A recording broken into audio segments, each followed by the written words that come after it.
Welcome back to the Syndicate podcast. I think we're on episode 12 now. This is the first live episode. It is. Is this your first doxing of yourself in like a media format?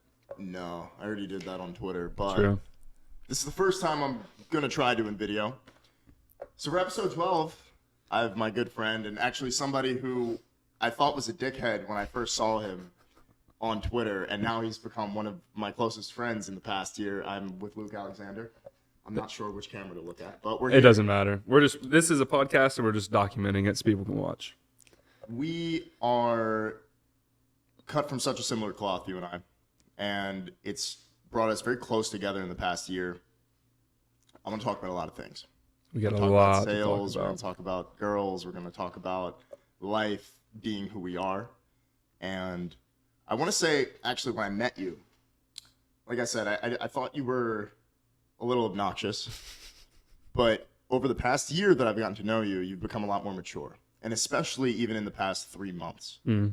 And this is something I wanted to, I'm not sure if I told you last night when we had dinner, but you've become a lot more mature in the past 3 months from when I saw you in February to now the end of May.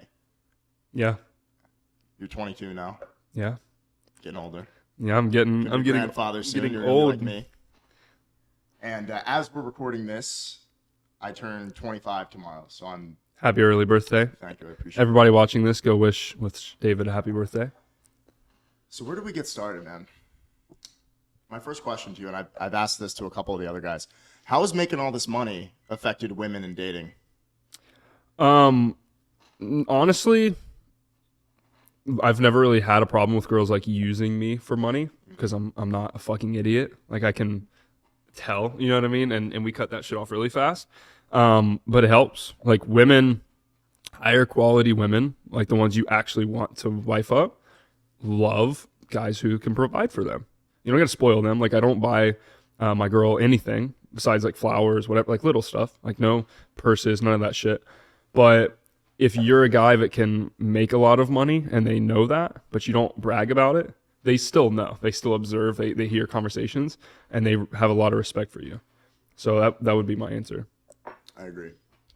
Now, I kind of want to go deep into this, right? Because you're someone who, and if anyone listening doesn't know who Luke is, I mean, you probably follow me on Twitter, so you know who Luke is. Luke's founded Closer Cartel, went from, and you have a very interesting story, and I think you've spoken about it on multiple podcasts, and I want to kind of avoid the things a little we've bit already talked about. Mm-hmm. But you grew up, you had no internet until you were, what, 18? Yeah. No internet, and then by 22, you've done, whatever, $1 million? Yeah. 4 years. About like 1.5 or so. Yeah. Yeah. So I always use this term testament, but Luke is absolutely a testament of what you can achieve in a very short amount of time to sit down and actually achieve your goals. You've done that in a short amount of time. You're running laps around everybody, and a lot of people fucking hate you for it. Yeah. So my question to you is, how have you dealt with that in the past year, especially, right? It's kind of stressful, bro. I'm not gonna lie, but I think I've handled it well.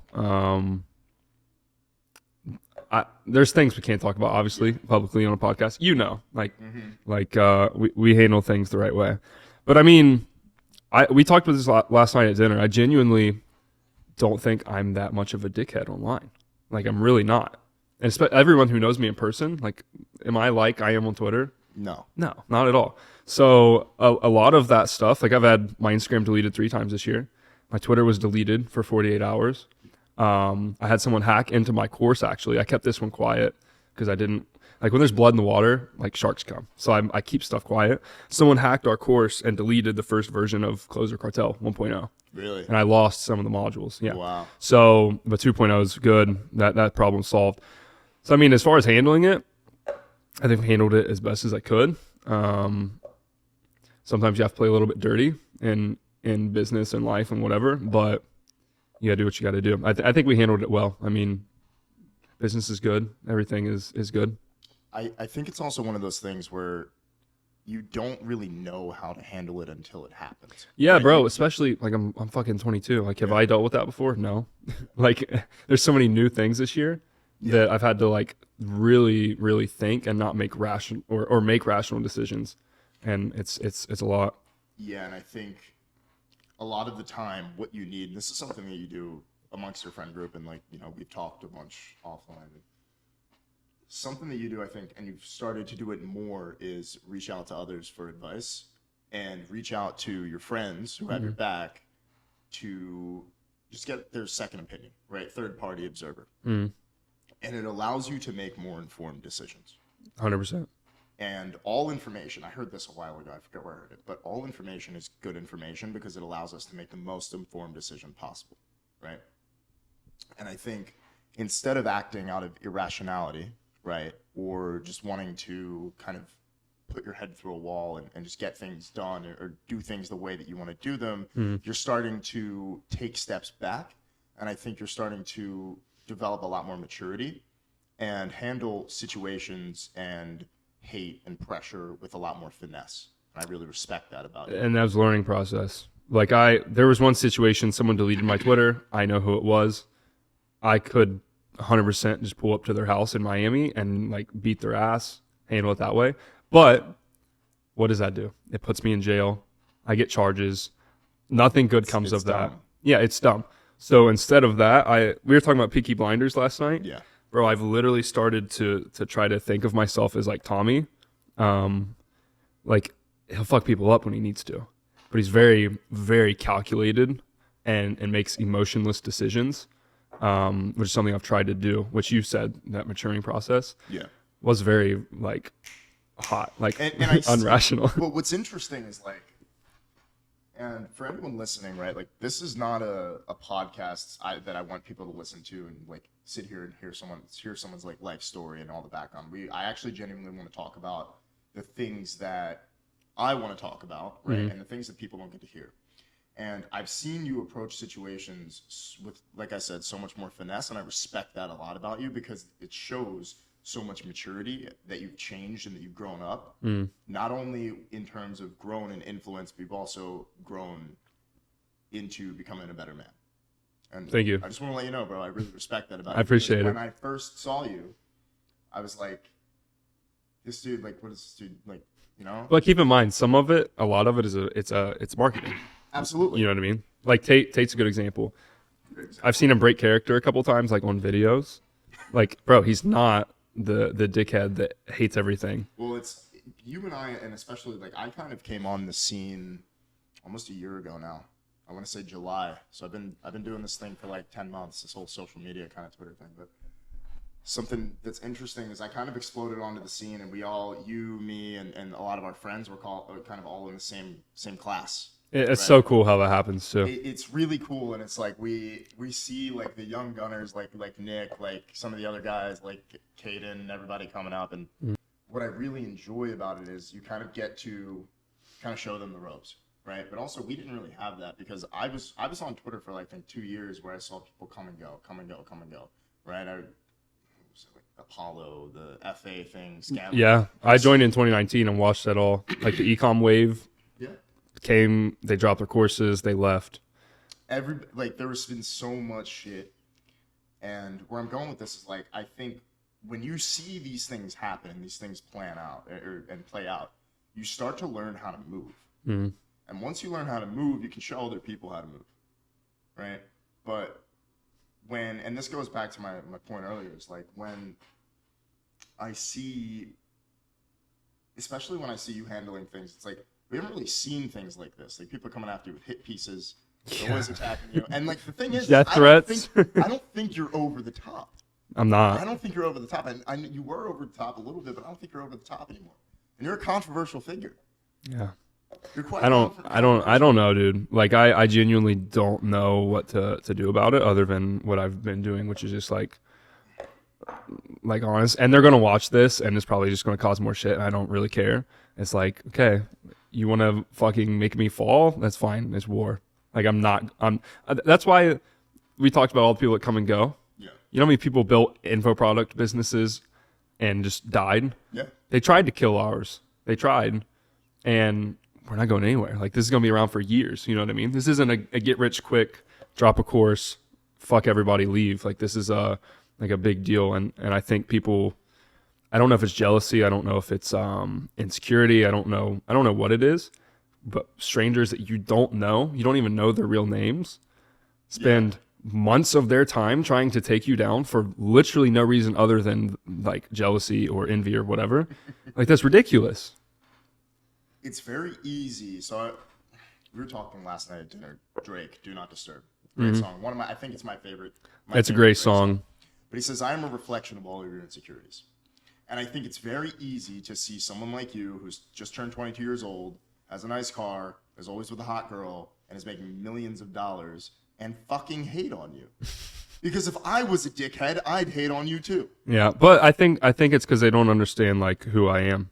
Absolutely. Because like it's not like daddy's money. Like, I earned all that shit. So how are you gonna hate a guy who earned it?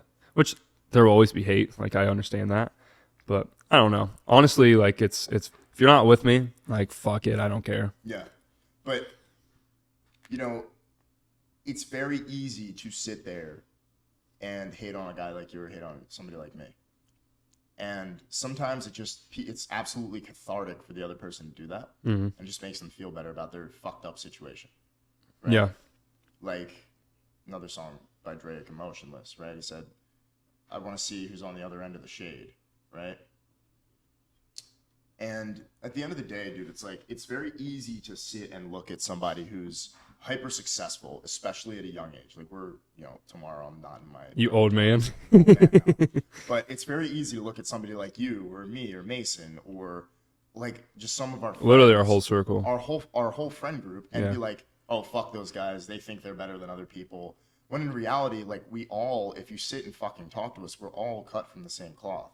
No daddy's money, nothing was fucking handed to us.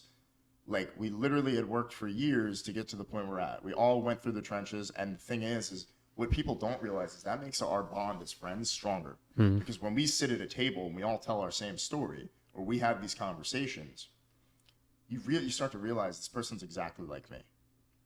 And I want everybody listening. I know we're gonna have a fuck ton of listeners on this. Yeah, it's gonna be big. But for anyone listening, like, and you're down in the trenches, like, we were there. Like, I've seen pictures of your house in Ohio. That shit sucks, doesn't it? You had like a black and white TV. Bro, like, when my mom just moved, and I don't, if my mom listens to this, she'll get mad because she feels like it makes her look bad, which it doesn't. She did a fucking amazing job, obviously. My brother and I are, like, super successful. We're the only kids from where we're from that are doing what we're doing. But, like, she just moved. There was, like, mold covering, like, the walls in some of our rooms of our house. There's, like, no central air, no internet. In the summers, it's hot. In the winters, the water freezes. like it's not a joke. Like, a lot of people, like, cap about their come up story. Like, oh, I was in the trenches. Like, okay, bro. Like, let's see. Do you have proof? Like, I've got pictures. You know what I mean? Of everything. So I don't know. It's crazy, but it does build a good bond. It builds a very good bond because I can't. When was the last time you went back?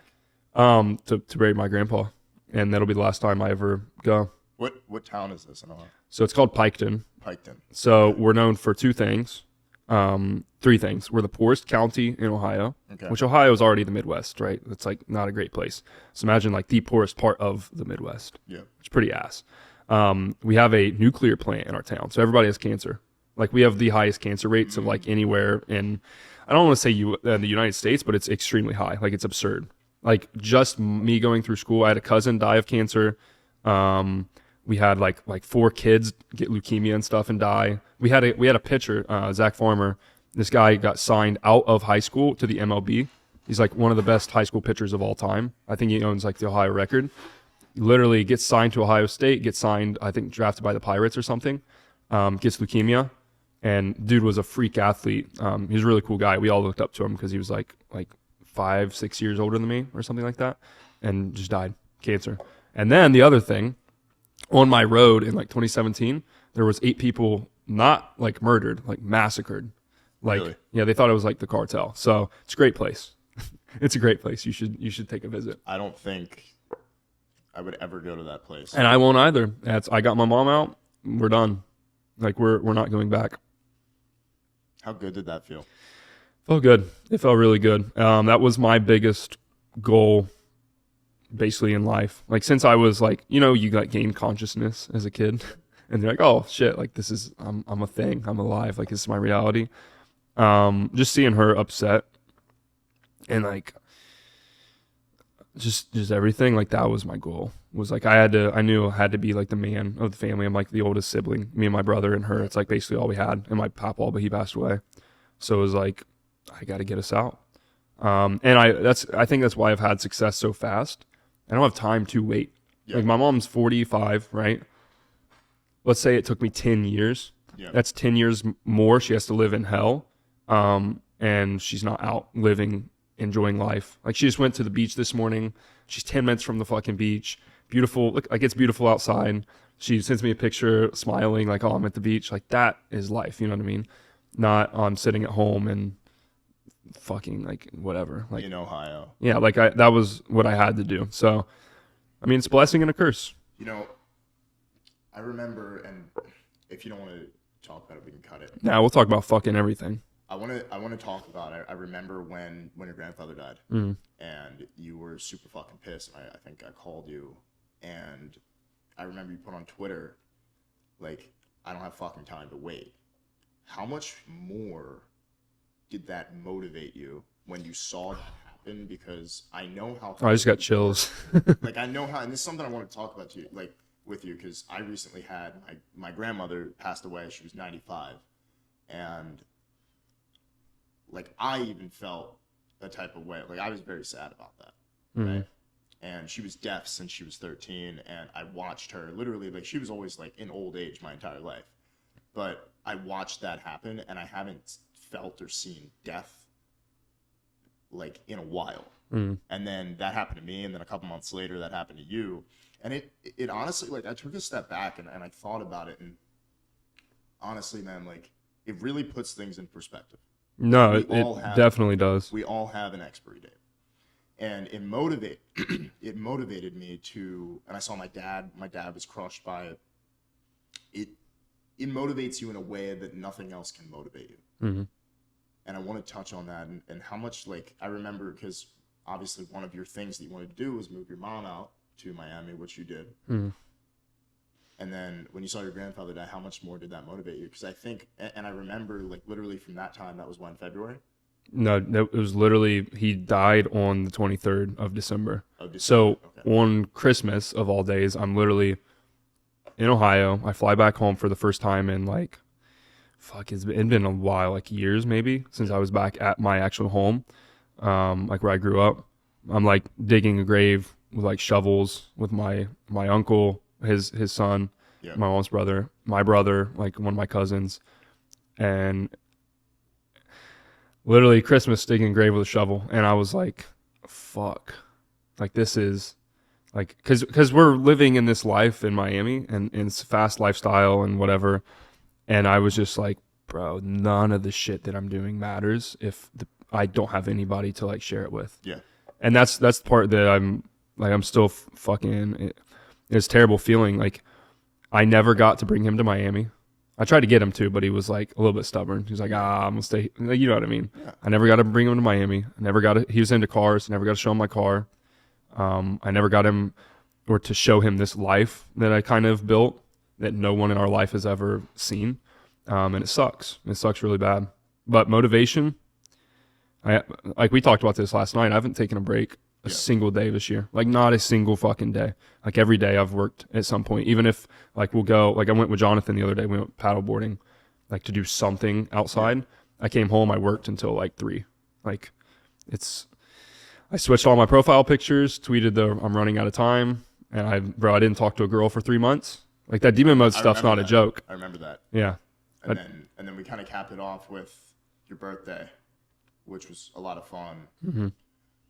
And I saw what you did in terms of your business, right? In that span of, I don't know, 4 or 5 months. And like, I don't know if you want to be transparent with numbers, but I don't care. That was the biggest. In that span of 5 months, how much money did you make? I've made over half a million this year, and we're not even halfway through the year. Yep. Yeah. So, like, and this is honestly for the listener. Anytime you experience hardship or anytime you experience these rough trials and challenges in your life, you have to use it to light a fire under your ass. If you don't, and you become a victim, it will begin to eat away at you and destroy you. 100%. You cannot sit there and be a victim and think you're to blame for all of this shit. You might be to blame, but there's the way you react to it and the way you feel about it. Don't sit there and be a victim. You could have easily sat there and be like, oh, you know, and wallowed in everything. Mm-hmm. But you flipped the switch and you used it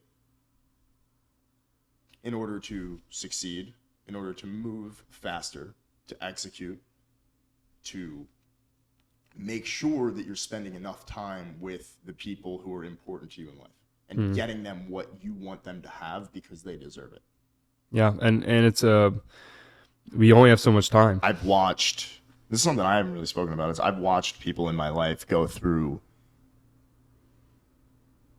legitimately some of the most destructive victimhoods and victim mentalities, right? And I've seen it just crush and ruin people's lives. Like a handful of people very important to me in my life.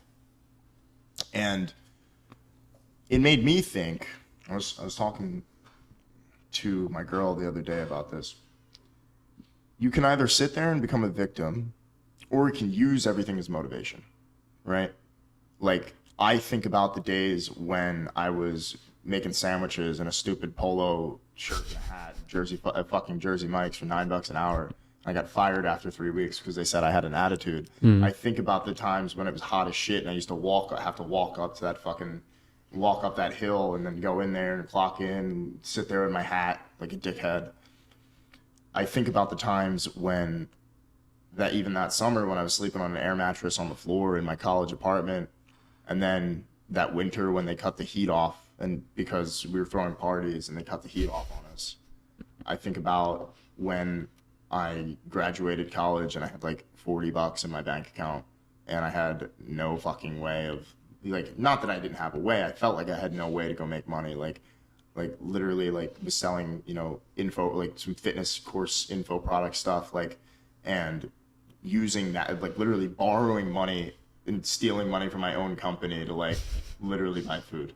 Right? Like, I remember those, and all of those fucking times when I was lifting kegs for a summer in Chinatown for $80 a night for like 12, 13 hours a day, going home at 4 o'clock in the morning, having to be up the next day at like 12 to get up there and then go do it all again.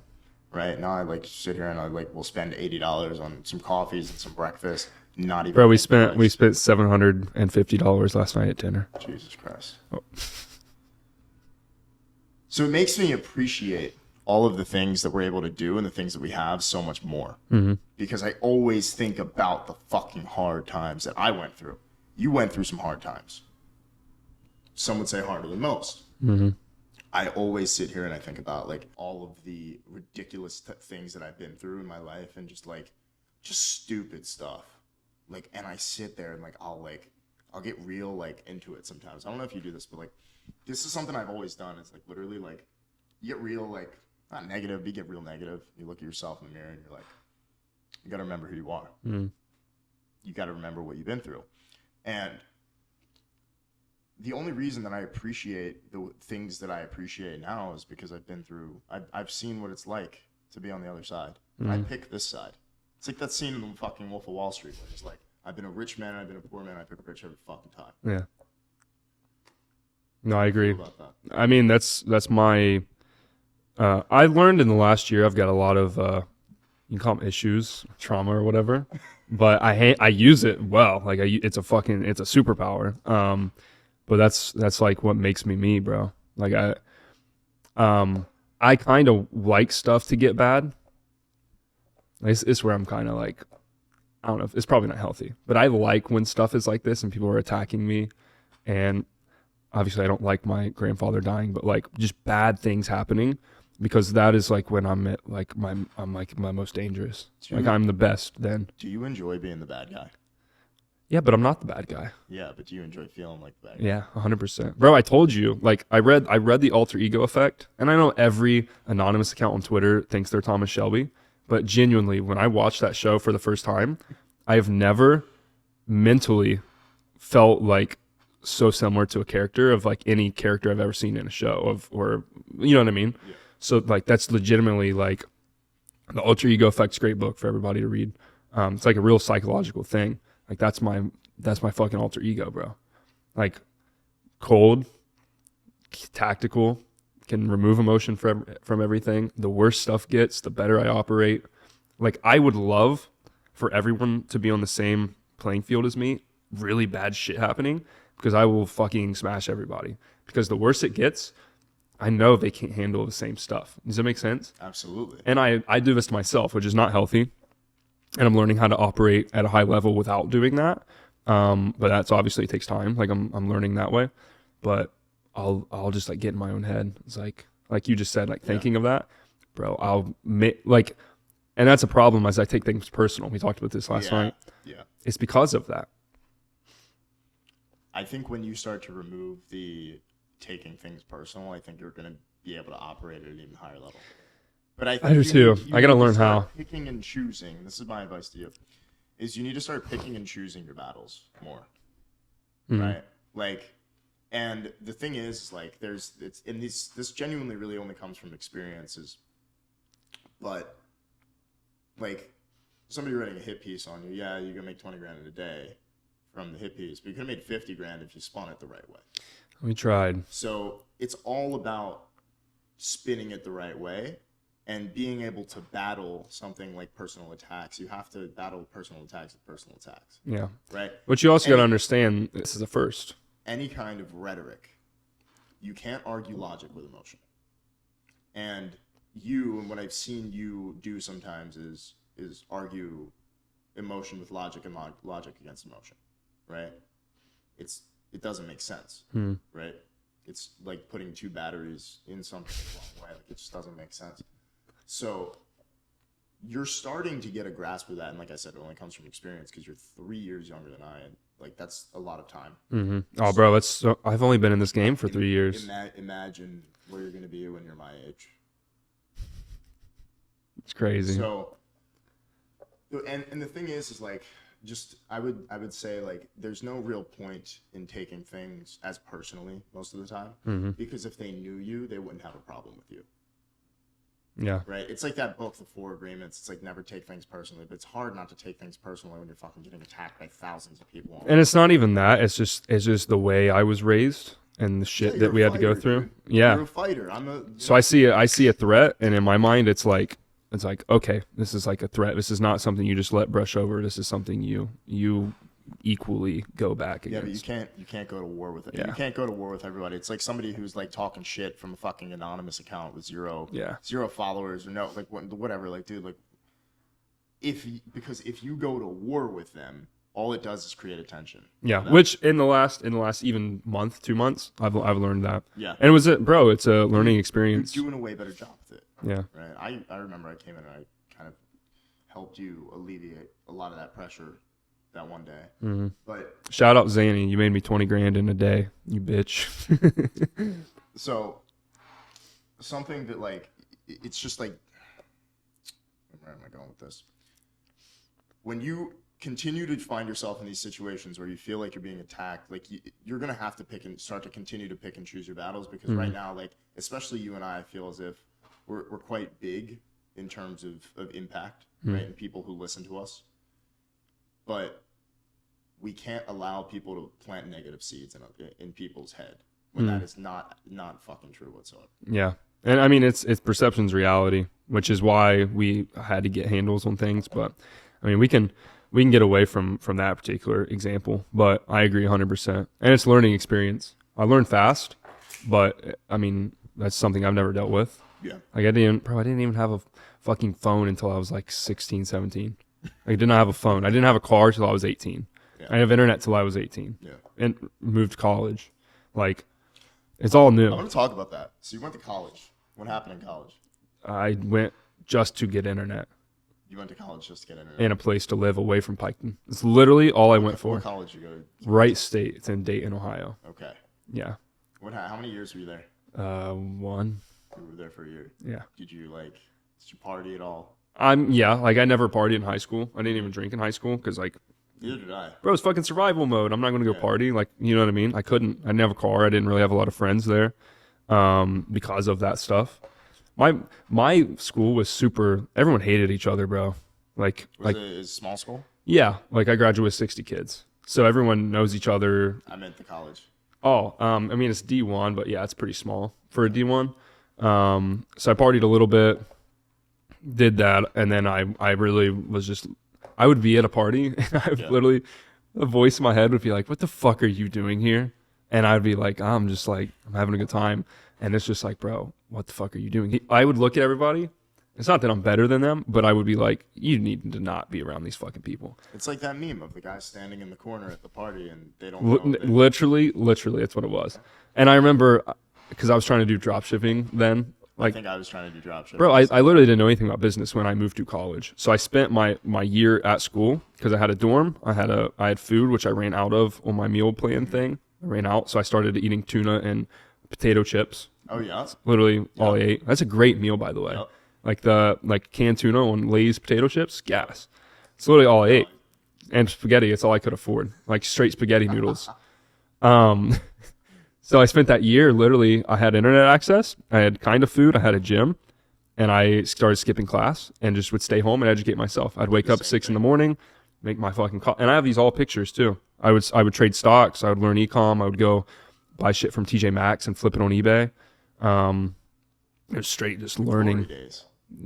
I wouldn't call them glory days, but they were fucking foundation. They built who you are. So they were foundation days. Those were the trenches. Like, dude, I did the same thing. I was trying to drop shipping. I would skip class, or I'd go to class if I had to be there, so I could pass and then sit there and work. I remember, bro, I got in a legitimate fight in front of a class with a professor once. My English professor. His name was Ken something. Fucking hated that guy. He worked at Papa John's and was an English professor. And he started arguing with me one day and I was in a bad mood because I think I just lost all my money on options and I'm trying to learn marketing and all this shit. And I was in a bad mood and he said something about something to the effect of if you don't come to school, you're going to be nothing or whatever. And I blew up on him in front of the whole, which I don't do that. I'm pretty chill. No, he deserved that. Bro, I literally told him, I was like, bro, you work at fucking Papa John's? I was like, he literally, swear to God, I'm not making this up, to the whole class. He tries to embarrass me. He goes, raise your hand if you think Luke will be back here next year. Because I told him, I was like, I'm fucking not coming back here. I was like, this doesn't matter. Ooh. And then a bunch of people raised their hands. So I never went back to the class. We should find his email. I already did. The first $100,000 I made, I sent him an email with a screenshot of my Stripe account. You should send him an update. It was Ken something at right.edu. I literally remember it. I think you should find his email. I don't care at this point. No. I think just to be petty. Bro, I'm the king of petty, and I don't care. It doesn't matter. No, I think it would be even better because it's hey, just checking in with an update for you, bro. Hope you're doing well. And then it's you and your girl in front of your car and a secondary screenshot of $1 million on the Stripe. I don't want to be responsible for a suicide. You're a cunt. People. How do you, Mr. English teacher, how do you spell fuck you? How do you spell gabagool? You fucking cunt. Anyway, we're here in the black hoodies. Black hoodies are the best. We plan to match. Look, dude. Let's talk about girls. Let's talk about girls. The reason I want to talk about college was because you went to college. I know you had a girlfriend for a little bit. No. So college, got a lot of experience with girls in college. That's when I realized I had some game. Yeah. And I didn't even read any of the books yet. I just was being myself, kind of. I was like, I kind of got game. I pulled way more than any of my friends did. I'd kind of bully them, hey, don't be a bitch. Go talk to these girls when we go to parties and stuff. But that, I got out of that. I was again, nothing productive. The girls are absolutely fucking, not all girls, but those girls, fucking idiots. They're so stupid, and they would let you, bro, they would, how are you going to be a girl that respects yourself and come to my dorm at 2 a.m. and then we do whatever, and then I tell you, hey, go home, I gotta sleep, and you're just like, oh, okay, thank you.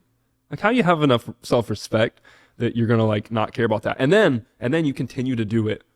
So I started to like I wasn't like taking advantage of it because I'm like got annoyed by them, but I started to like realize, I'm like, you guys are so dumb. It's like why you let me do this to you? You know what I mean? So college, yes, got experience. But I mean, where's your question going with this? My question is how'd you start? Like, so you were getting girls in college, right? At what point did you start to like?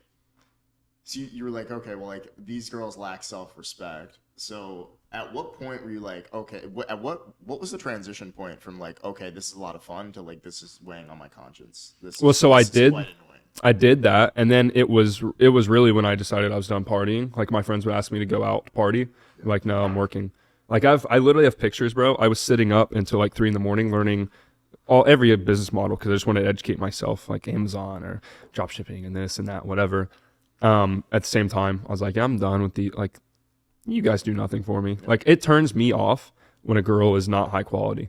Like that's why here. What do you mean by high quality?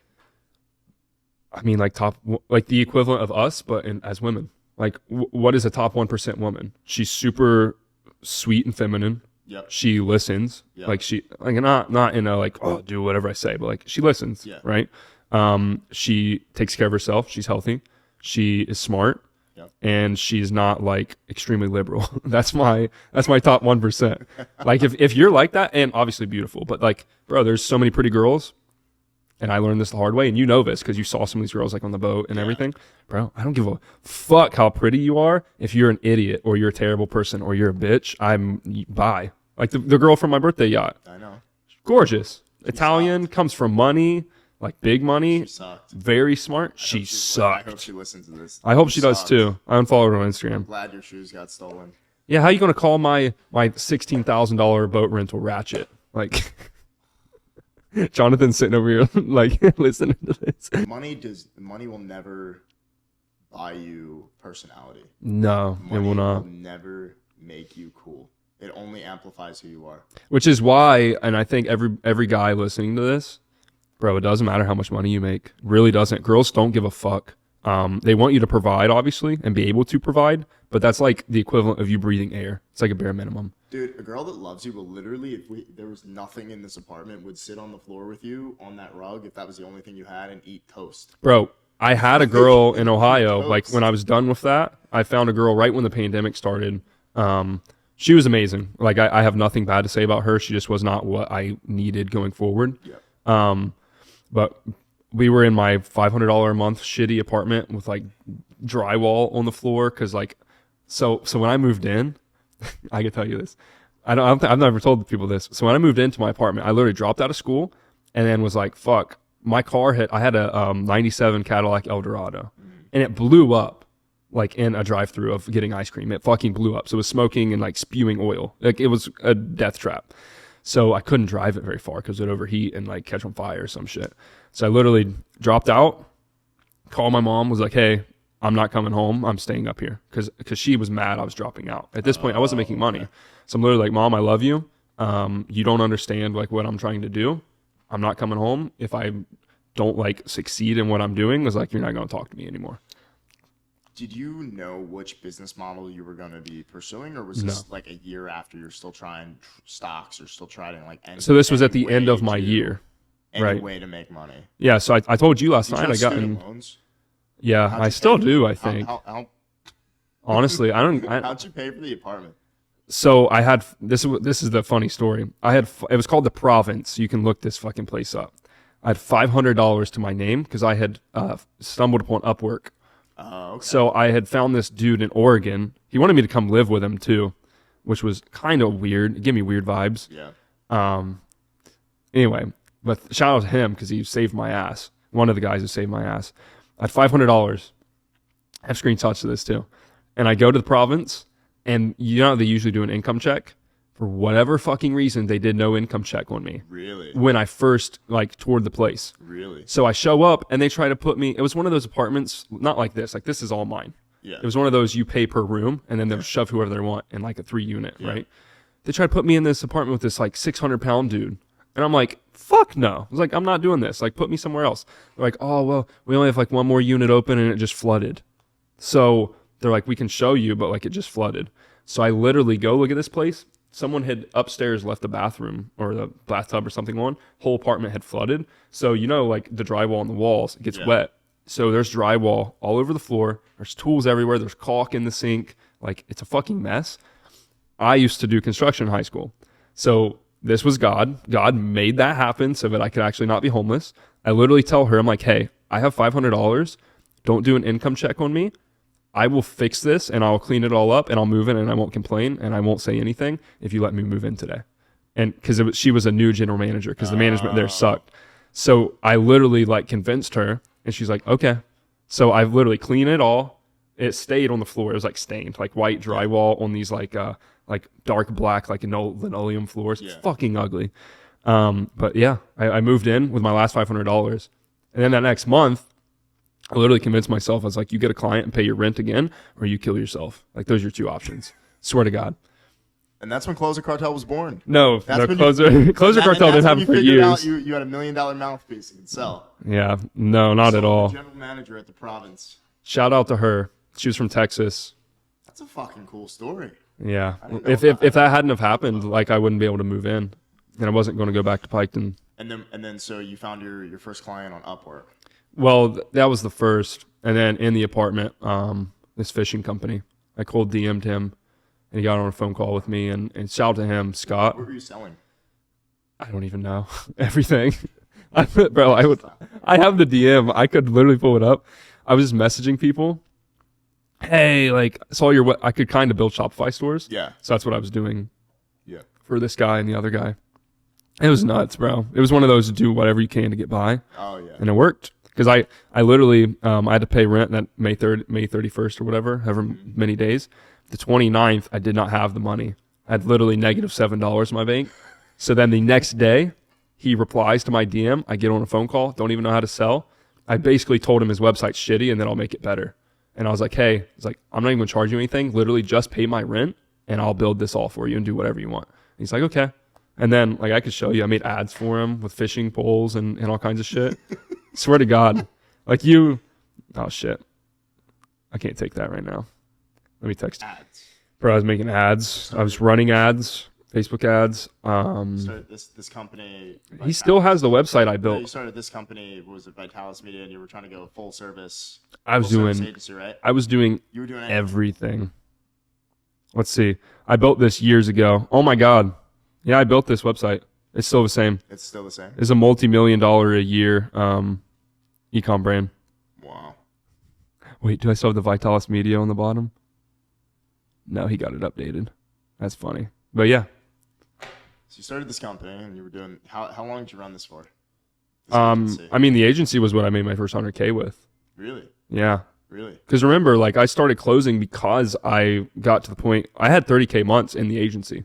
Because I was selling so I went from e-com, ads, whatever, to info product, to strictly building webinars for people. I remember you telling me a story about some lady who worked at Microsoft that you made. Yes, she was my first. Bro, that was my first. That's when I was like, I'm fucking good at this shit. Yeah. I literally saw her in the ClickFunnels Facebook group.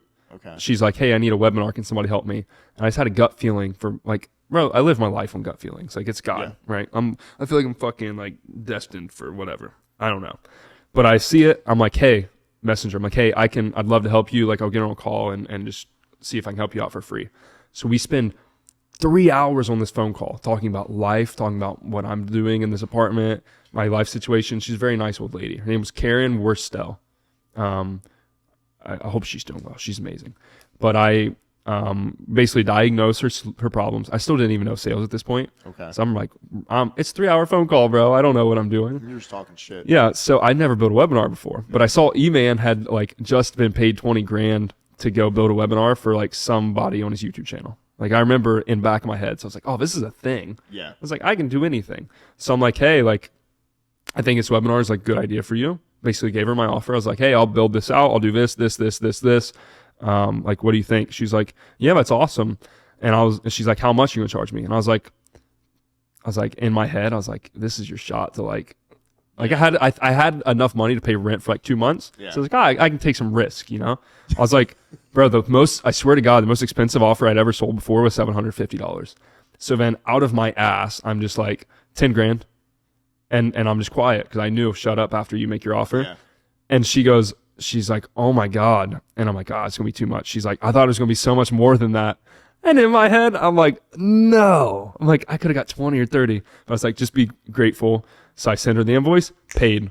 I call my mom. I have the screenshot still. And I text her. I'm like, Mom, oh my God, guess what I just did? Because my mom's still freaking out at this point that I'm going to drop out. Yeah. And she's like, just wants the best for me. Yeah.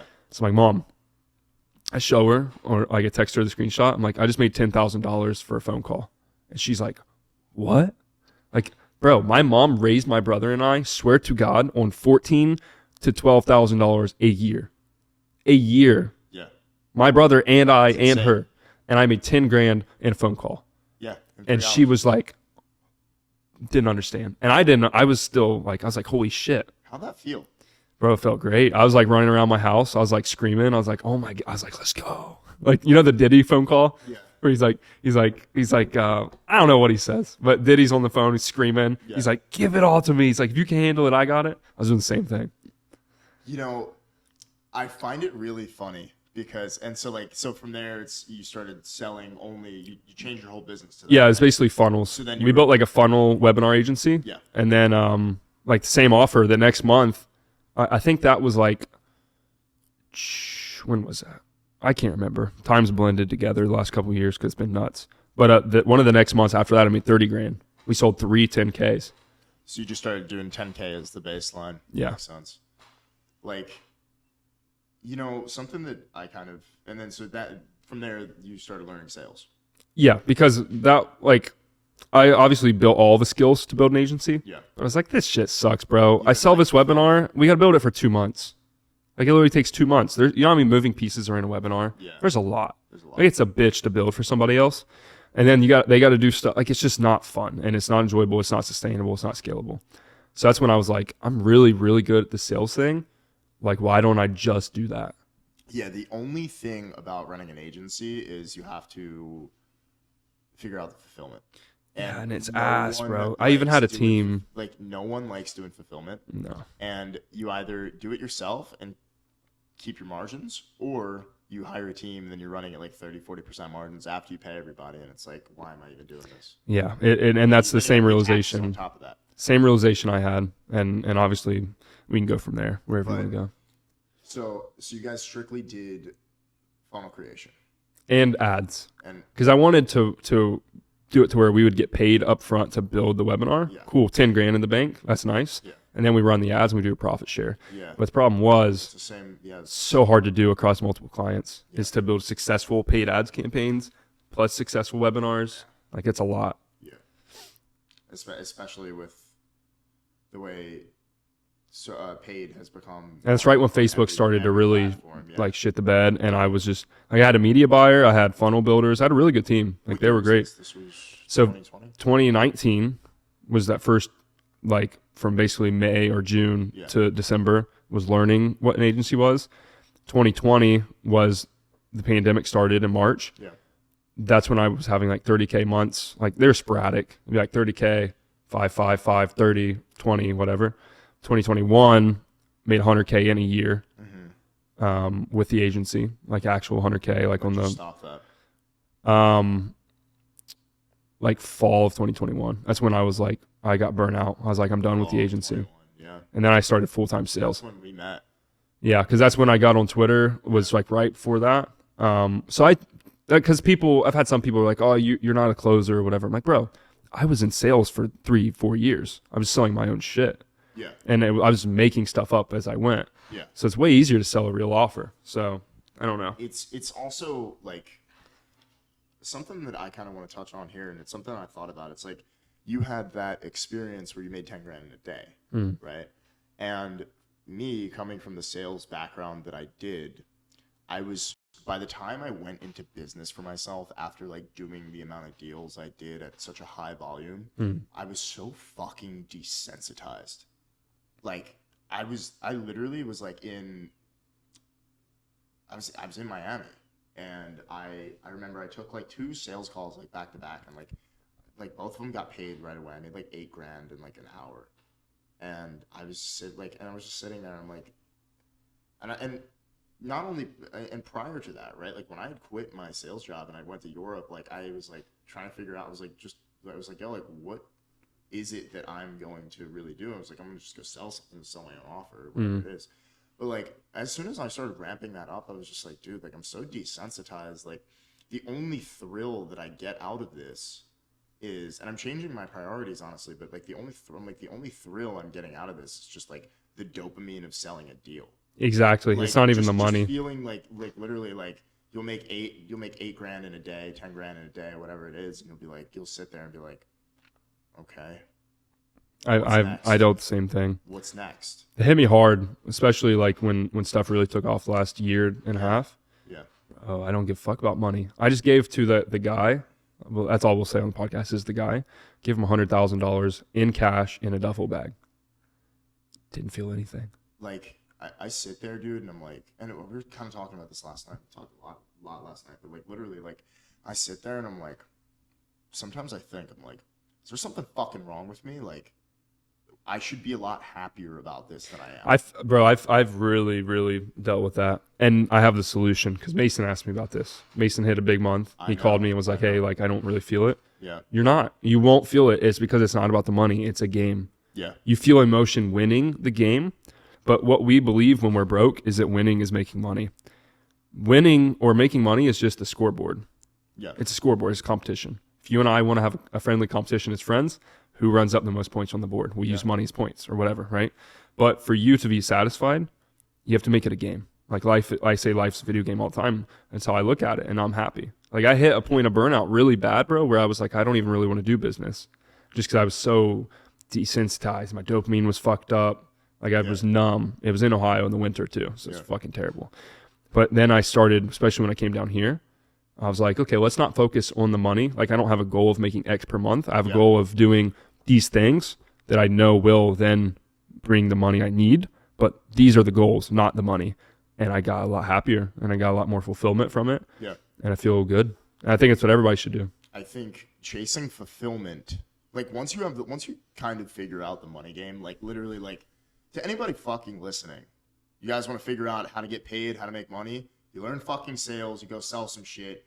Like the worst case scenario, if you know sales, is you go sell some shit over the phone, you go make 100 cold calls a day, or you go sell cars and you make $5-10 grand a month. Yeah. That's the worst. That's thing worst that could case. possibly happen to you. Because you're never, unless you go blind, deaf, and dumb, you are never going to be able to lose that skill set. That's why I say like sales is the never go hungry skill. Literally. Like you're never gonna lose anything. Like you sell whatever the fuck, dude. Like I think and I think it'd be really actually funny because we spoke about this, like just having a couple of the guys, like if we want to like get like a crib for like a week and like just like we'll all sell the same product and just like see who's the best at it. That would be so Like, funny. I think it'd be super funny to make like a series out of it and like just like record like us like throwing shit at each other in the house, like dumping shit on each other's heads, like you fucking suck, you can't sell it, like, and just kind of go through everybody's process. Yeah. But at the end of the day, it's like literally like if you want to figure out how to make money, you just literally learn how to sell something. That's all it is. That's the core of every single thing that you want to do in life, right? You need to be able to just put your fucking service, your product in front of enough eyes to where somebody eventually says yes. And the thing is, every single no that you get gets you to a yes. Mm-hmm. Every single one gets you to a yes, right? Like, if you, and I remember when I was first starting out, I was like, wow, like I read this book and it was like, try to get people to say no. And then I told my mentor that and he laughed at me and he was like, I would legitimately be surprised if you got 100 no's in a day. And then literally I had days where like nobody, I would be like busting out like 100 and something phone calls a day and like I would nothing until something. You just have to look at a large enough sample size. Something literally like, yeah. I literally will like tell any new guy, like if you are, especially if you're building like an agency or you're building a company, like, and I tell this to the Cashless Syndicate guys all the time, is like, if you got like, they're like, oh, should I prospect? Like, how should I prospect? You have to really want it, right? Like you, Luke, when you were in that situation, fucking Dayton, Ohio, trying to pay rent, Like, there was no, I'm sending a cold email and I'm just going to hit them up once. It's like brutal follow-up. Dude, I sent dirty follow-up. literally so many DMs on Instagram that I got shut down. Like it wouldn't let me send messages for like 48 hours. Bro, most people don't fucking realize, like, there are people who just want it way more. And they will send 500 emails to the same person. Mm-hmm. So I tell everybody, especially if you're building a new company or you're trying to get your first clients, go and prospect, spend a week learning your skills, figuring out your offer, and then figuring out your pitch. The biggest thing I ever learned was you have to get your pitch right? It's all about the offer on the front end. Because if you're not saying the right things on the front end, they won't get on the call. They're not either going to get on the call, they're not going to listen to you on the call. You have to say the right things on the front end in order to get to the close. Yeah, that was my biggest difference too in the agency when we started making more money. Yeah. 100%. So what I want to say to everyone listening is, like, especially if you're trying to, and this is some actionable advice for you guys that I don't think I say enough. Go and spend a week. You figure out your pitch. You figure out your offer, whatever it is you're going to sell. If you're selling bricks, whatever the fuck. You find 1,000 leads. You can spend a week. And if you want to work, like, all these people are like, I want to work 12, 18-hour days. Like, okay, dude, go spend 18 hours finding 1,000 leads and hit every single one of those leads up 10 to 30 times. And I guarantee by the 50th person, you'll have like three to five clients. Mm-hmm. Like, you're not even going to get through the fucking list. Like, you're not even going to. That's the actual ROI stuff. People are like, I work all day, and you're not actually working on what matters. And there's a million different little tactics, right? Like, there's like different cadences you can follow. Like, you send 2 cold emails, then you can send a Loom video pitch, then you can call them on the phone, then you can leave a voicemail, then you can triple or double tap them, which is calling them twice, and then if they don't pick up on the second call, you leave them a voicemail. Then you send them an email saying, hey, I just left you a voicemail. Can you let me know if you've received it? Right? So all you're doing is you're prompting them to listen to your pitch in some way, whether it's the email, whether it's the video, whether it's the voicemail. Your pitch stays the same. And anybody trying to build a new company, if you guys want to go get your first fucking clients, like, literally just do that and hit them up and be fucking annoying. And they're going to be like, look, and then when you get on the call with them, you're just like, look, yeah, I know I'm annoying, but listen, I'm going to take the same level of relentlessness and the same level of tenacity into doing this work for you and getting this shit done. That's the angle I used, honestly, to get my first client. That's the angle you use. Yeah. And then you say, like, I'm going to bring you this level of service and this level of relentlessness and tenacity, because I have a vested interest in your business and a vested interest in your success. Mm-hmm. Right? Most people ain't fucking doing that. Most people, they go buy Daniel's course, they send some cold emails, they get on Lem list or whatever it is, they warm up the email, like, oh, I don't know, it doesn't work for me. That's why I say, and I've learned, especially having an education company, it's so aggravating. Well, you and I both have education companies now. Bro, the tactics don't matter at all. It literally does not matter. The only thing that matters is, like, the intangible. Yeah. It's like, how bad do you want it? Yeah. How willing are you to do what nobody else is willing to do? How hard will you work? Actually work, not like, oh, I'm a hard worker and post it on Instagram. Like, that's it. Tactics don't matter. Like, it really does not matter. I'll take a kid who was like us when we were, like, hungry. Yeah. Over a kid who's not, but, like, says he knows how to do all these things. I don't give a fuck. Give me this kid. You want the person that's trainable. Yeah. Tactics, bro, you can teach people cold email and whatever, but, like, you can't teach hunger. You can't teach heart. You can't. You have it or you do not. You can't teach it. You really can't teach heart at the end of the day. And, like, people will join your shit, they'll join my shit, and they'll be like, oh, I don't think this is going to work for me. It's not going to work because you don't want to work. I literally told somebody that yesterday. Like, what? Like, it's not for me. Like, what do you mean it's not for you? Not only do you make a financial commitment, right? Whatever it may be, yours is a couple $1,000, ours is a couple dollars, right? But whatever it is, not only are you guys making a financial commitment to being like, I want to have a vested interest in my success, you're going back on the commitment that you made to yourself. Yep. You're broke. That's why you sound like Tate. No, I had to do it. That's why you're broke. That's why you're not successful. Yeah. And that's why you're a loser. I don't know what to do about it. Like, I don't think there's anything to do. I think we just find the people that have the right mind and help them, and then the others are just not going to. Even in our program, even in Like I got in Sam Ovens' program when I was doing the info product stuff. Okay. It's one of the best courses ever made. Up level. Literally one of Is the that best. the new one or is it the? No, the new one is like WeTube or something. But Up Level is the best, one of the best courses ever made about anything. 80-20 principle applies in there as well. 80% of the people do nothing. 20% of the people get all the results. Yeah. Ours, it's the same way. And it's not because we have a lack of something. It's because people are fucking lazy. Even if they give you a couple grand. Like I literally like get on these live calls and like yell at some people. I'm like, bro, what so do I. fuck are you doing? So do I. Like you're gonna spend a couple $1,000s to get in here and then you're gonna do nothing. Like you have no commitment to yourself? I had a guy that started out in loan origination. He was like, he's like, I made 350 cold calls today. I said, no, you didn't. I said, no, you didn't. He's like, I said, how many people did you get on the phone? He's like, listen, bro, I know for a fact how much work it takes to press that button 350 times. It's a lot. In an 8 or 9 hour day. Even if you're working 14 hours a day. To make 350 fucking calls in a day, bro, like, you're either doing copious amounts of cocaine or you have, like, or you absolutely are missing the mark.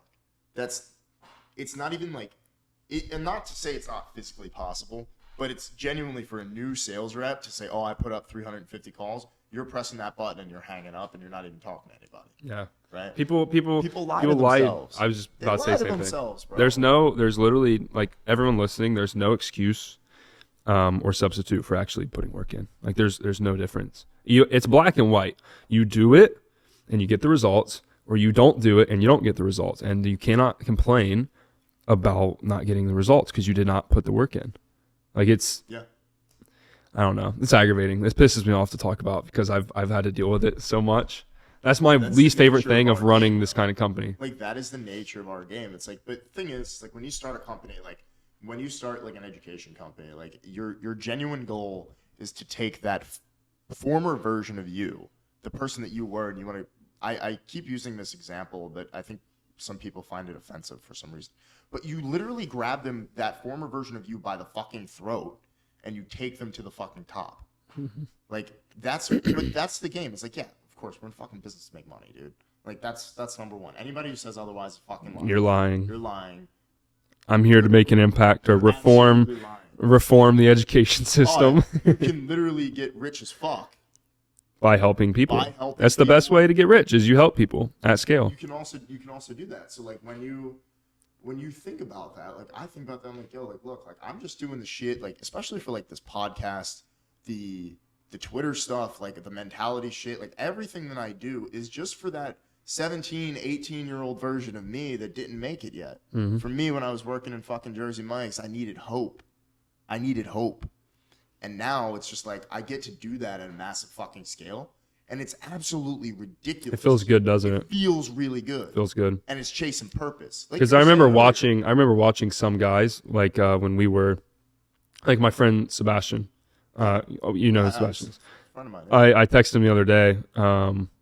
And I told him when we first got, I don't remember, I think he DM'd me on Twitter maybe, like when we first got in touch. And I was like, I don't normally like tell people this because I don't respect a lot of other guys. But I was like, I was in high school watching your YouTube videos and like you were a really, really big inspiration to where I was like, wow, like I can actually, this is a thing that I can do. Like I didn't know where I'm from. You know what I mean? Yeah. Button 350 times. It's a lot. In an 8 or 9 hour day. Even if you're working 14 hours a day. To make 350 fucking calls in a day, bro, like you're either doing copious amounts of cocaine or you have like, or you absolutely are missing the mark. It's not even like, and not to say it's not physically possible, but it's genuinely for a new sales rep to say, oh, I put up 350 calls. You're pressing that button and you're hanging up and you're not even talking to anybody. Yeah. Right. People lie to themselves. I was just about to say the same thing.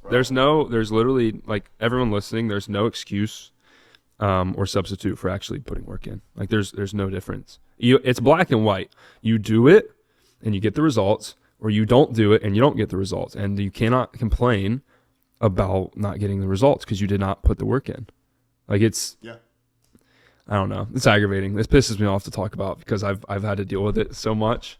That's my least favorite thing of running this kind of company. Like that is the nature of our game. It's like, but the thing is, like when you start a company, like when you start like an education company, like your genuine goal is to take that former version of you, the person that you were, and you want to. I keep using this example, but I think some people find it offensive for some reason. But you literally grab them, that former version of you, by the fucking throat, and you take them to the fucking top.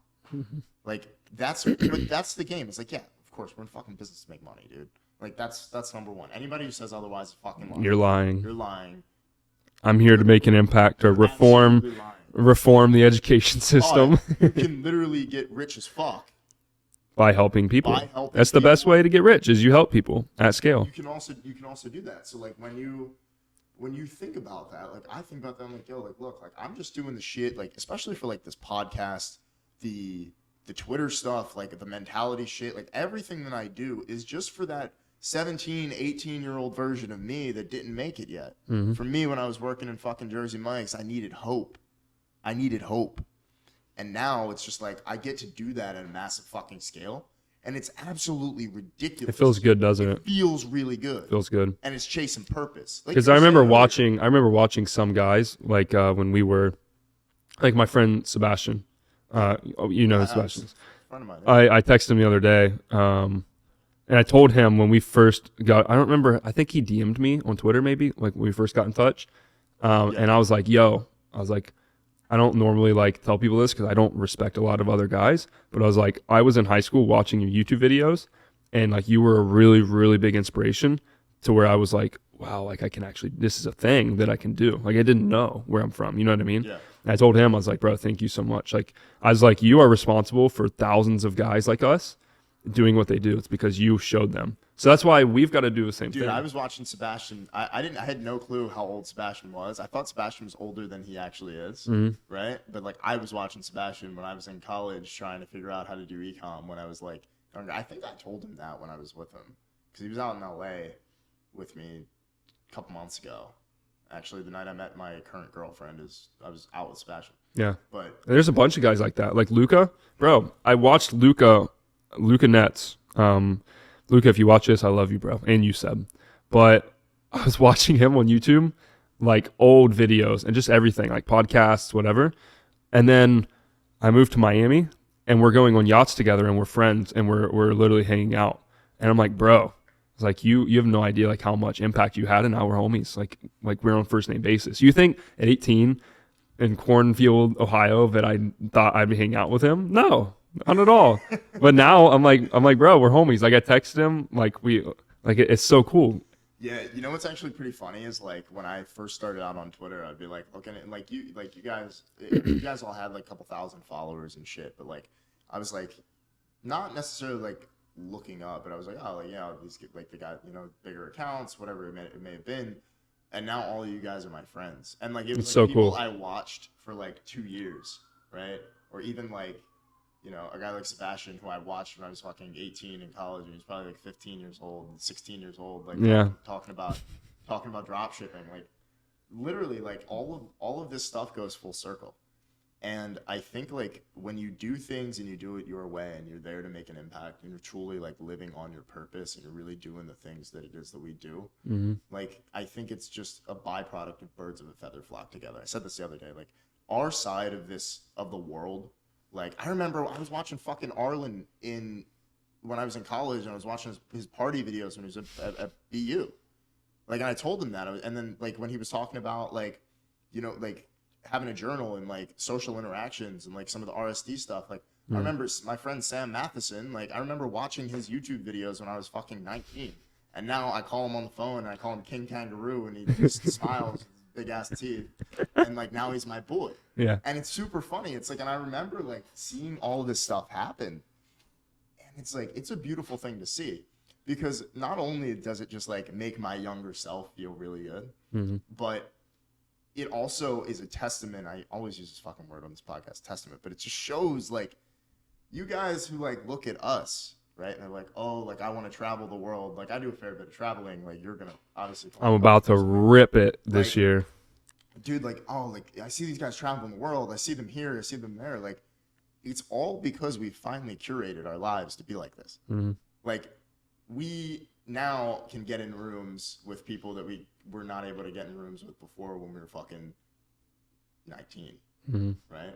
Like, and not only like how it applies to just like our network, because like now we genuinely have an international network, and like literally like, you know, you guys really make me want to move to Miami, but I don't know if that would be You just need more discipline. conducive. I think I do. You need more discipline. We're all learning, but like I don't know if that would be conducive to what I want, but like we can literally like go places in the world, and we have people that we know there, or people that we can meet up with, or people that follow us they'll take care of us, and it's a beautiful thing to see. Mm-hmm. And like I said, like everything is finely curated. This does not happen by accident, though. No, it's None of it's this on happened by purpose. accident. It's absolutely deliberate, and it's absolutely on purpose. Like anybody listening to this and is like, I want to travel the world, make a shit ton of money. Like, actually like sit here and you listen to this type of content. You watch Luke on YouTube, or watch us on Twitter, read our shit on Twitter, or listen to this podcast. At the end of the day, we're literally sitting here and giving you the playbook, and we're giving you the blueprint on how, like, an inside look of how all of this shit works. Mm-hmm. All you do is reverse engineer how we're doing what we're doing. For yourself. For yourself. Yeah. Like, social media is social. Like, we all, and like all of these people that you see, like, social media is social.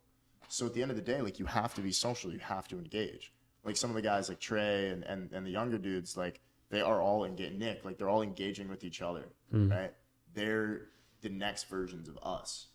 Which is cool. It's very cool. For sure. Yeah. They're the next versions of us. So like when you do these things, like you have to, like you always have to sit, and this leads me into my next question for you, bro. Is like, you have to sit and think about what you want your life to look like. Who's in it?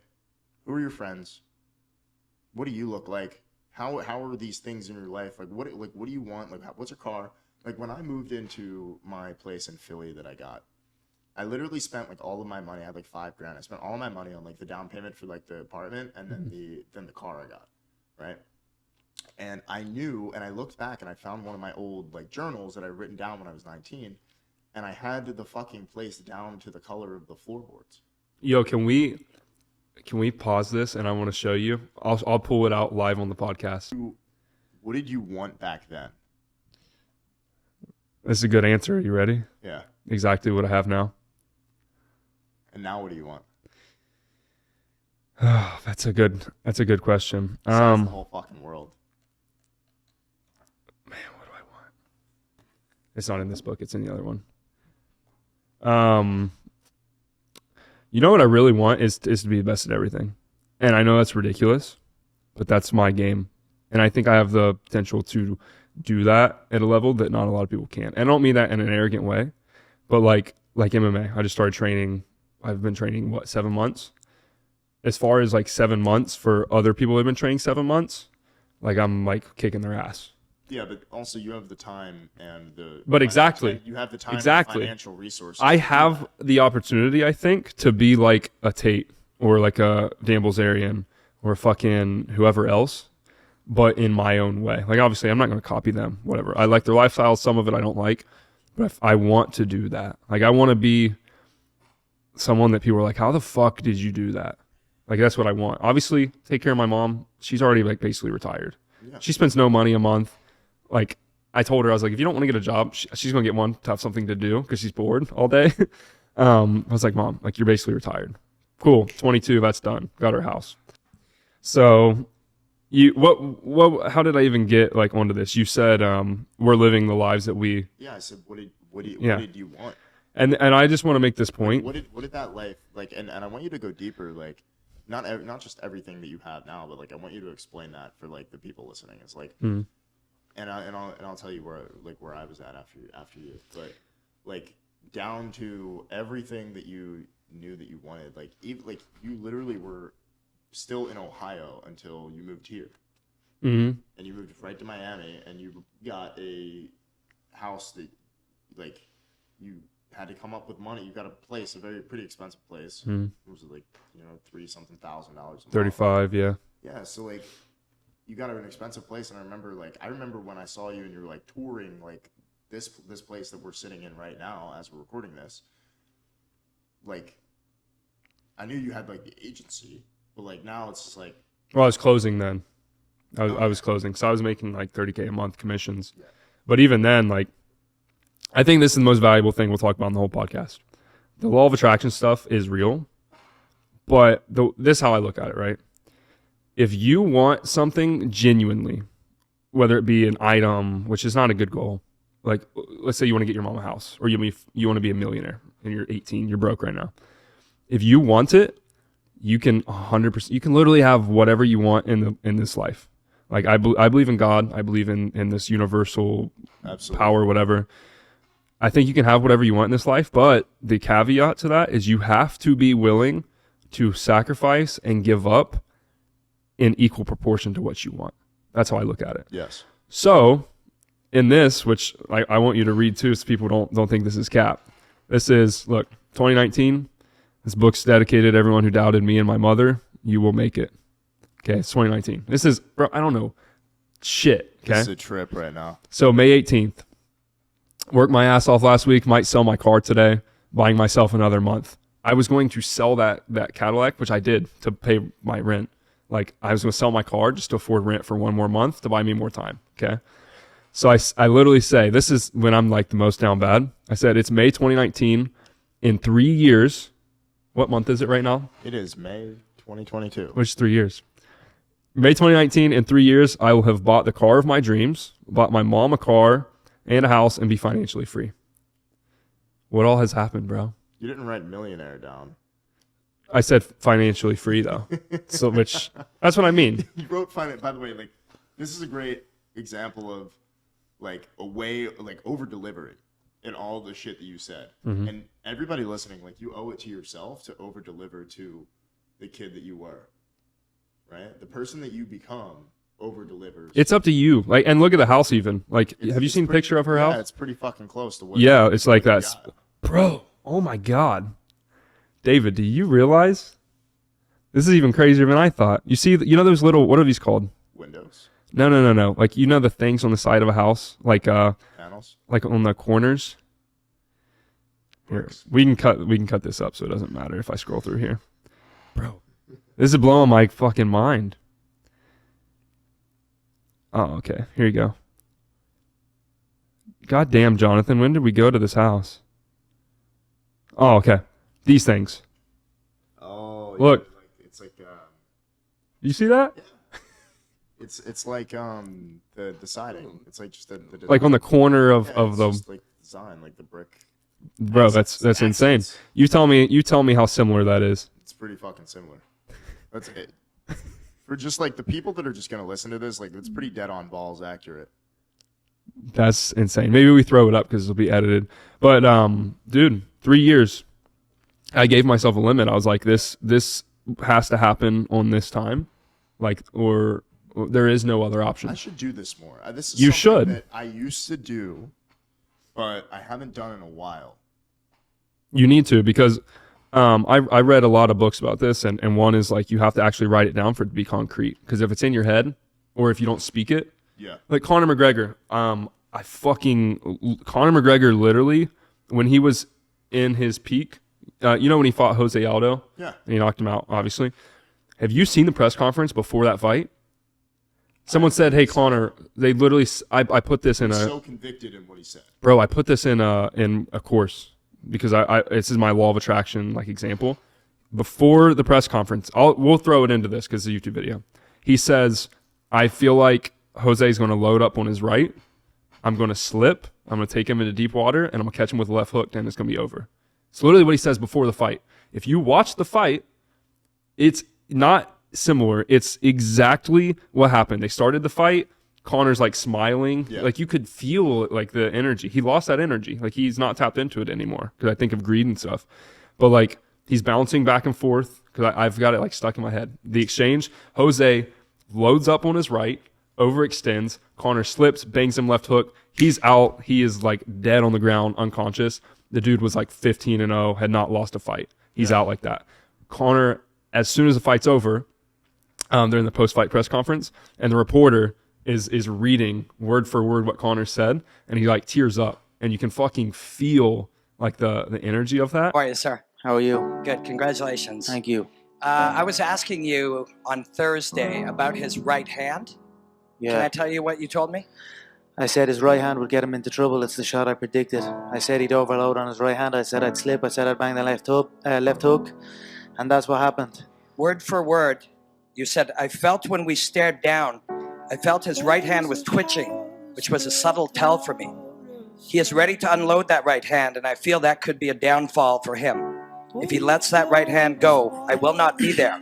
I simply enter the way I enter, and that is enough. They either overextend or they shrink away, but either way, it is not good for them. I will create traps and dead space inside that octagon, and I will walk him into that dead space, but all of a sudden, he will be in danger.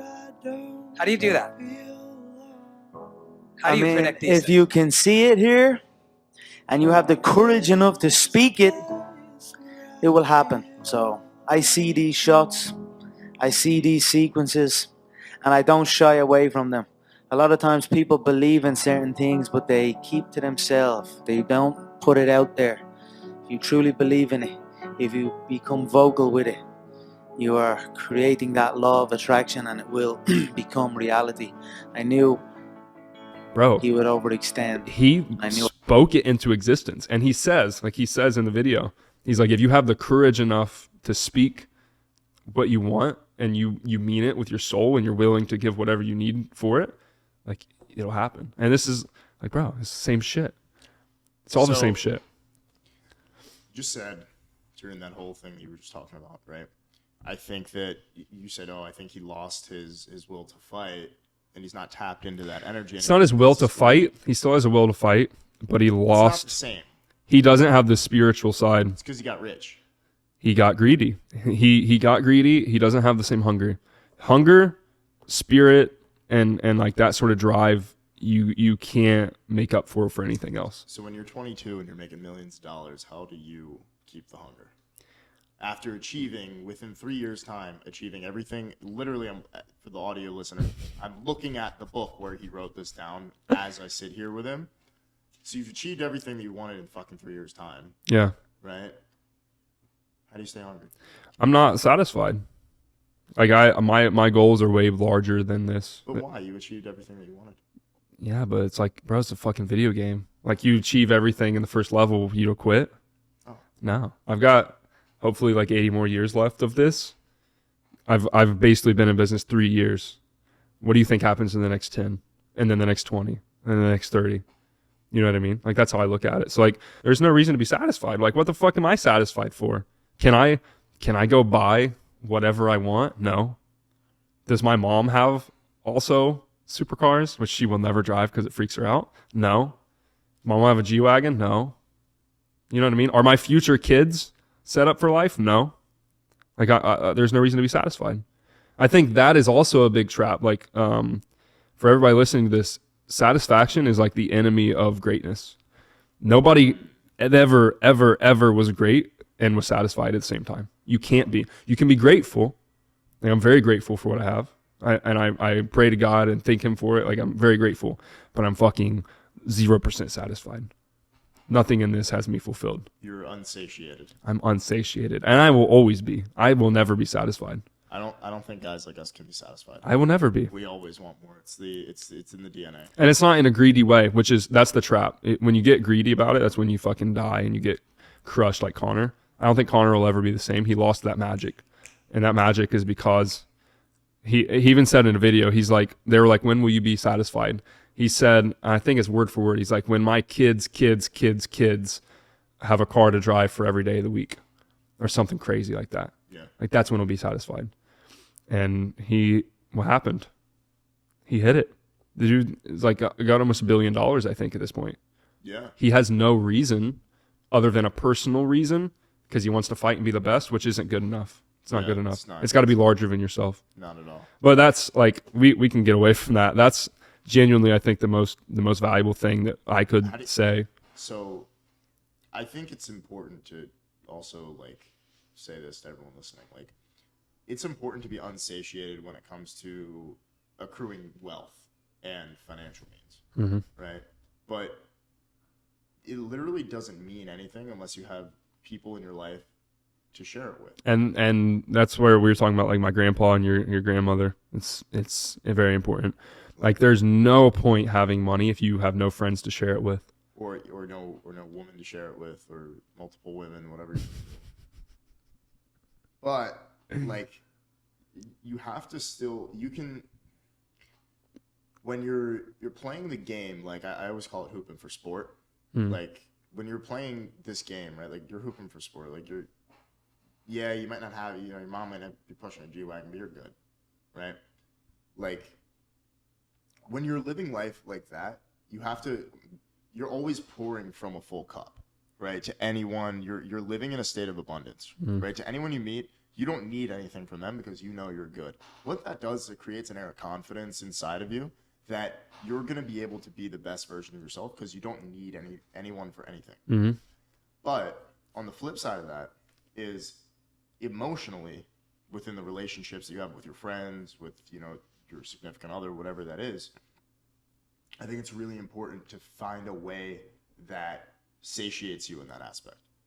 Because if you are unsatiated in terms of like relationships and, you say, you're making all this money, you're getting with a bunch of girls, whatever, you're still going to, I think, for most guys, you're still going to have that void. I think I figured that out at 22. I honestly think I did. Figured it out as well. We build what we build and we accrue the wealth that we have and the power and the everything in order to just help more people do the same thing. I think that's people are like, what's the meaning of life? Yeah. There really is no meaning. That's the secret, is there is no meaning. So you have to give it your own. And what better meaning can there be than just helping as many people as you can, like, come up? Like that, I think that's the best. Like my mentor, the one we talked about, which I really am not going to say a ton about. He doesn't need shit from me. Yeah. What am I going to do for him other than, which there is one selfish reason of why he is doing what he's doing with me. It makes him feel good. Yeah. Makes him feel good. That's why most people do most things, though. Yeah. When he dies, he's our 65 right now. When he dies, if he had not given back to any like young man to like pass down his wisdom and the battle scars that he had to like go through to learn, like there's no fulfillment to life. There's not. Jonathan's back here eating fucking crunch bars. But that's the meaning of life, I think, and that's why. That's the whole point of all this. It's pointless, bro. That's the whole point. It's pointless. So you make a point. Yeah. You know what I'm saying? I think you're a really good guy. Thank you, bro. I think you're a really good guy. Luke. I think the way you get portrayed in the media. Yeah, I wish. Listen, guys, I'm nice. Like, fucking quit hating me. Or quit coming after me. I don't think people hate me. I think there's just people that go after me.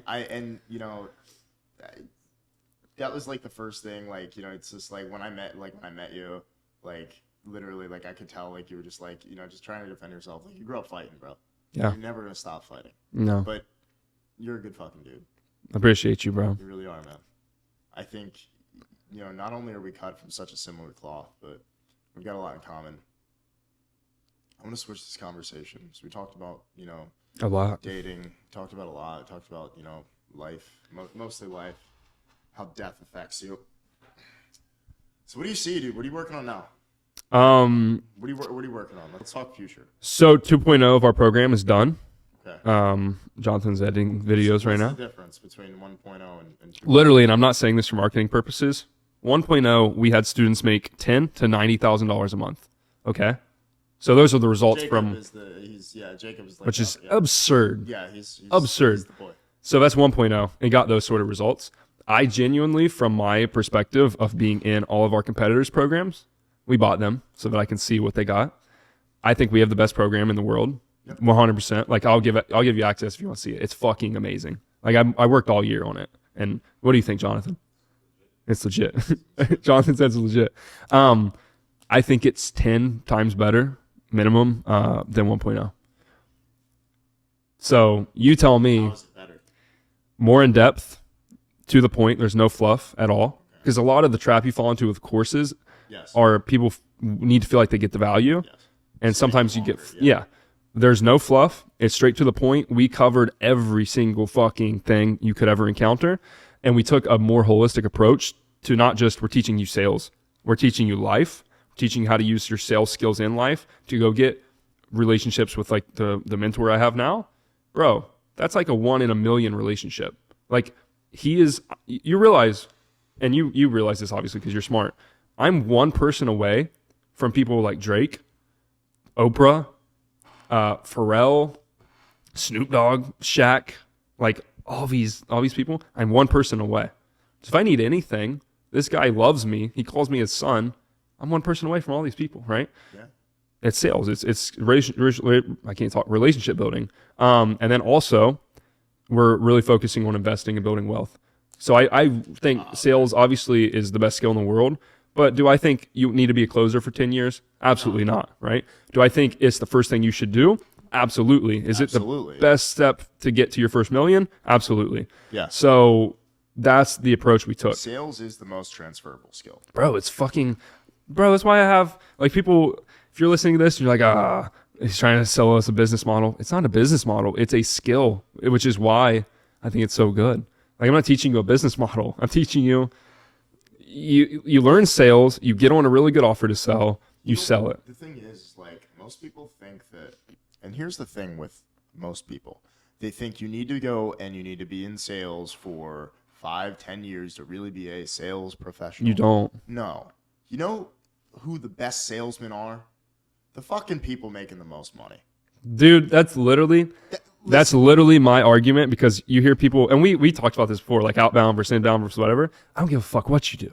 Whoever makes the most money is the right person. Like, you could go sell sex toys in wholesale. I don't care what you sell. Yeah. Whoever makes the most money, because that's why we're doing it, is the one that's right. Like, literally, whoever makes the most, you're right. But also, like, on top of that, like, there are people that have been in sales, like, their whole lives, like 5, 10, 20 years, and they make $200,000 a year. And those are the people that we want to help, because they're just not in the right vehicle of sales. Like Hormozy talks about this, right? You have level 10 people and level 2 opportunities, and threshold that you stay at is the level of opportunity that you're in, right?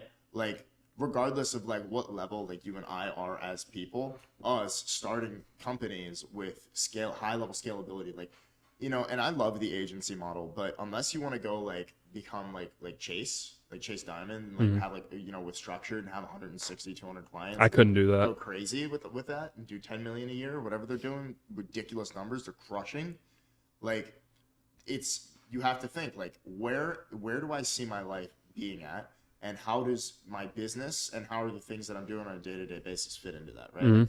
So, like, with an agency model, I think agencies are, you know, like, depending on the way that you run it, you can do it the way Iman does it with, you know, completely outsourcing everything with contractors. You could do the fulfillment yourself as a solopreneur, or you can hire a team of contractors, you know, per project basis.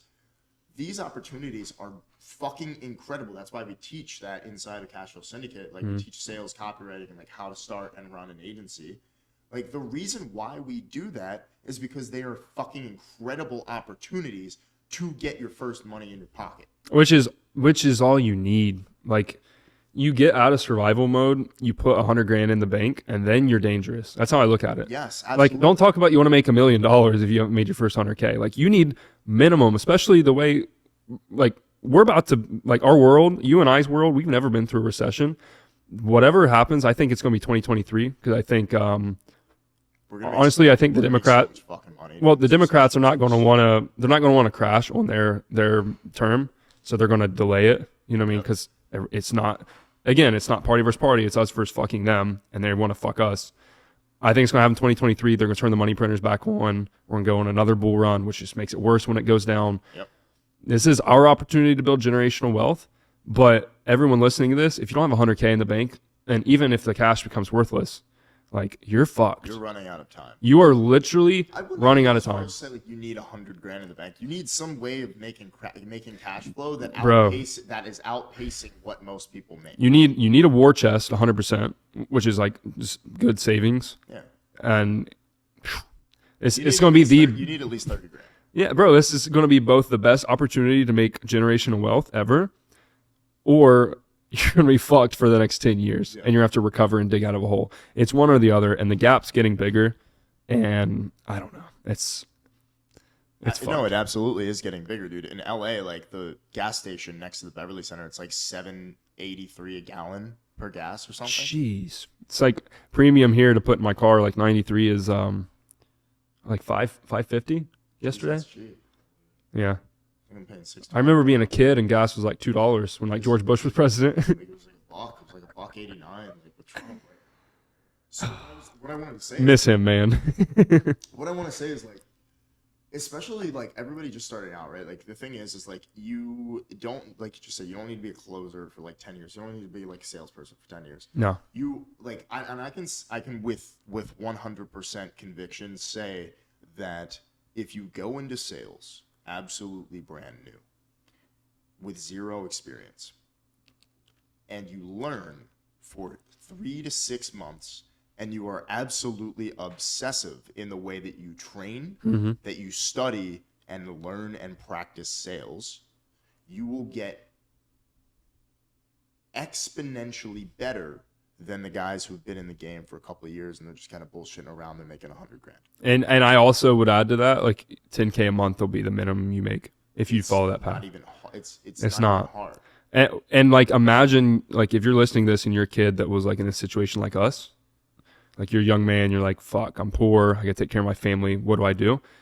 Bro, what would $100,000 a year do for your life? You know what I'm saying? Yeah. And it's not guesswork. It's like, oh, maybe you build an agency and do this. It's like concrete. You literally go get a job. Yeah. Even if it's not the high ticket sales we do, it's like a shitty sales job. Bro, you make $10K a month like if you're decent. You know what I mean? I would say if it's a mediocre sales job, you'll make. I'm talking one that gives you the potential. You'll make at least 6, but the thing Yeah. is, sales jobs are a dime a dozen. High quality sales jobs, like really high quality sales jobs, are, and I probably wouldn't even say like I had a great sales job and I had a great experience and I got rapid fire experience and it made me who I am. But I don't think like it was very hard to crack upper echelon. It was hard to crack like 230 a year. Right. I think when I was there, like there was only I think 3 people or 4. There was maybe 3 or 4 people out of a team of 200 who were like even like coming close to 200K. But even bro, it doesn't blowing everyone out of the water. It doesn't matter though, does it? Because that wasn't what you're gonna do for life. No, but that set you up. It's interesting because it's like this is like the opportunity when the opportunity that you're in becomes the glass ceiling and you see the future of where you want to be. You're like 200K a year or 150. I was like 150K a year. I'm sitting there and I'm like, yo, like this ain't it. Like I've had no time. I'm spending like I'm literally watching the number in my bank account go up and I'm sitting here like on the phone doing like just I'm sitting here and like withering away in my apartment. Yeah. Like dude, there was one point when I first started out, like the first like 6-7 months, like I didn't even have abs. Like bro, like but you were also doing the hardest version you could have done, which is that's why we have an actual company, is like all these reasons you just listed. Like we fixed that problem, but dude, it's the best thing to do. It really is the best thing to do. It's the best. There's no other option. Bro, Tony Robbins, top sales guy, is going to throw an event with me. Oh yeah. Eli's the boy. Yeah, you were on his show, right? And that's the other thing that's coming, because you asked like what's coming. What are you working on? So how much do I want to say? So there's a very fine young man named Temple Naylor. Temple has the most identical, like you think we're like cut from a similar cloth, which we are. Bro, he has like event for event, year by year, the same life as me, which is scary. Wow. And he sells and like runs like sales team for like Cole Gordon, who's doing $30 million a year. He's a stud, makes a ton of money. Comes from a really traumatic background as well, has kind of mastered himself and like learned how to deal with that. So him and I are going to be building, like CC is how to make money, right? In sales. This is going to be how to be like the ultimate man you can. It's going to be men only. It's exclusive. And we're going to have like events around the world. It's going to be sort of a guys club type of vibe. And we're just going to bring on speakers. Like we can bring you on, bro. We'll bring all kinds of people. Basically the goal is to help everyone inside become a top 1% dude. And I don't mean in the cringy way of like these courses and shit. None of that shit. I'm talking, because David, do I live the life I talk about? Yeah. Yes. So does Temple. So like we're going to make it as authentic as we can. No bullshit. Sort of I don't know what you would call it, like a lifestyle program, something like that. Sure. Yeah. Interesting. So we will see. Interesting. I want to go back to really quickly. We're going to start to wrap this up, I think. But inside of so you're saying so your 2.0 version, and actually it's pretty funny because like I didn't want you to feel like me and Mason were copying you, but like we're like releasing like our 2.0 version. No, you're not copying me. You're improving your program. As long as you don't copy what I have, it's not copying. Cash flow cartels soon come. Like that. Who was it? Bro, there was some kid on Twitter that started. Yeah. What was it called?